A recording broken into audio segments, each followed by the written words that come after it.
What's happening, guys? My name is OTG. I'd like to welcome you to episode number 3 of Bianchi's Road to Red Bull, and Bianchi has indeed qualified in the 19th. What do you expect from Marussia?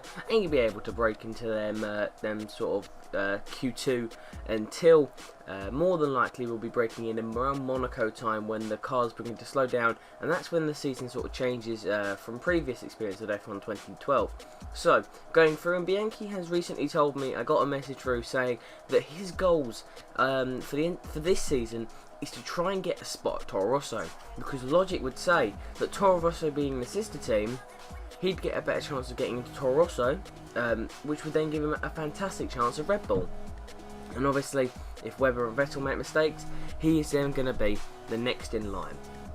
So, Bianchi has had a fantastic start here, getting himself up into 9th, but as we know, the AI are very slow. The rest of the drivers aren't take as many risks as Jules does, and he likes to be the risk taker of Formula 1, the one that stands out. And he knows he hasn't got the pace in this Marussia, but as we can see on the mini-map, there are some cars flying off the track, so something's obviously gone there, but there's two Mercedes there squabbling over 7th position. Schumacher and Nico are definitely trying to push, but neither of them making mistakes, and there we have some horrible understeer, and this is the title of the video, understeer and tyre spin or wheel spin, one of the two, and it's horribly awful to be in that sort of Marussia when you got that much understeer and that much wheel spin. And as you see, Jules there braking a little bit late, running around the outside of Kimi. Is he going to make it stick? He couldn't.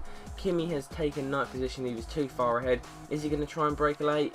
No, it seems that Kimi's got the position off of the Marussia. Going to try and get him down the home straight, but just Kurz is too much for him. Coming on to lap 4 now, we're up into 8th place after some cars have pitted. So early pit stops for drivers like Kimi Räikkönen and so forth. There's Michael Schumacher, don't know what happened to him. He must have fallen back, but there we go. They try and get past, and Jules gets the goes up the inside, but now he's side by side with Paul di Resta. Paul di Resta, he's now got in front of him, but then Jules has decided that he's going to cut the corner. He cuts the corner, slows down a little bit, lets Paul back through. Now they're side by side going into it. He goes into his slipstream, and Maldonado's now looking around the outside. No DRS, of course, on his home straight. Now Jules now looking for the go around the inside now, from the outside to the inside. This is amazing driving from both Jules and Paul as they come around, and Jules has got the position done and dusted on lap 5. Now hopefully he can stick these points and get his first points of the season. But now going on to the end, going on to another part of lap 5 later on in the lap, Jules is going through here, and this is what I mean by understeer. Horrible understeer, and then he gets a back end kicking out, and he is into the barrier, and then he's just off he can't control his car. He's just accelerated a little bit, and the steering is just horrible. So much wheel spin, he can't control the car. Felipe loses his front wing, and Jules is down in 12th position. Horrible for Jules, but he has to try and battle back. I doubt he can get points now, but it's good signs. But China has never been one of Jules' personal favourite tracks. He's more of a fast pace. He likes the more slimming tracks, the ones that are very tightly packed, and he has a challenge compared to the tracks like China, where it's very open, and you can if you get on the marbles, it's highly effective. And you see there, his front end plate has been ripped off of his car, so he will be having to get a brand new front wing.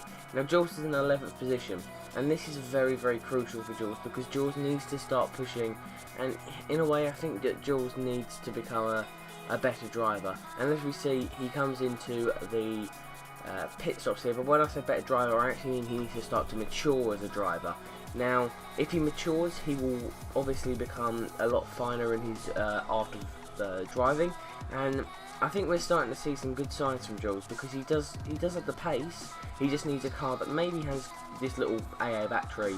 The red AA battery you'll see in the bottom right hand corner could be crucial for Jules. Who knows?